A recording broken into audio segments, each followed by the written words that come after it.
మనం ప్రతిరోజు తినేదానికన్నా కొంచెం భిన్నమైన రుచితో ఉండేదే రైల్వే చికెన్ కర్రీ ఎలా చేసుకోవాలో ఈ వీడియోలో తెలుసుకుందాం. హలో ఫ్రెండ్స్, వెల్కమ్ టు డిన్నీ రుచులు యూట్యూబ్ ఛానల్.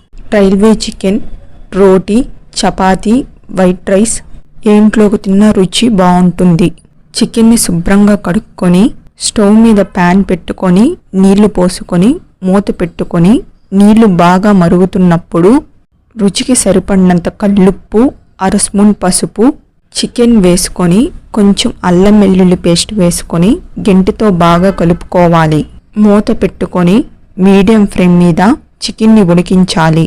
స్టవ్ మీద బాండిలు పెట్టుకొని 2.5 గంటె నూనె వేసుకొని వేడైనాక పట్ట, లవంగాలు, యాలక్కాయలు వేసుకొని కొంచెం వేగినాక ఒక మీడియం సైజ్ ఎర్రగడ్డ వేసుకొని తొందరగా వేగడానికి కొంచెం సాల్ట్ వేసుకొని దోరగా వేగినాక అరగింటి అల్లం వెల్లుల్లి పేస్ట్ వేసుకొని పచ్చివాసన పోయేంత వరకు వేయించుకోవాలి.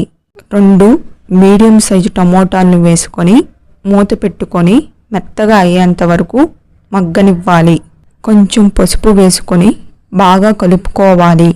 2 స్పూన్ల కారం, 1 స్పూన్ ధనియాల పొడి, 1 స్పూన్ గరం మసాలా వేసుకొని కొంచెం సేపు మసాలాలని మగ్గనివ్వాలి. కొంచెం నీళ్లు వేసుకొని బాగా కలుపుకొని కొంచెం సేపు మగ్గనివ్వాలి. ముందుగా ఉడకబెట్టుకున్న చికెన్ని వేసుకొని మసాలాలు పట్టేలా కలుపుకోవాలి. 2 నిమిషాలు మగ్గనివ్వాలి. కొంచెం చికెన్లో నీళ్లు వేసుకుంటూ కలుపుకోవాలి. మీకు ఇష్టం లేకుంటే మామూలు నీళ్లు వేసుకోవచ్చు. మూత పెట్టుకొని దగ్గరగా అయ్యేంత వరకు ఉడికించాలి. చివరిలో కొంచెం కొత్తిమీర వేసుకొని బాగా కలుపుకోవాలి. అంతే ఫ్రెండ్స్, ఎంతో రుచికరమైన రైల్వే చికెన్ రెడీ.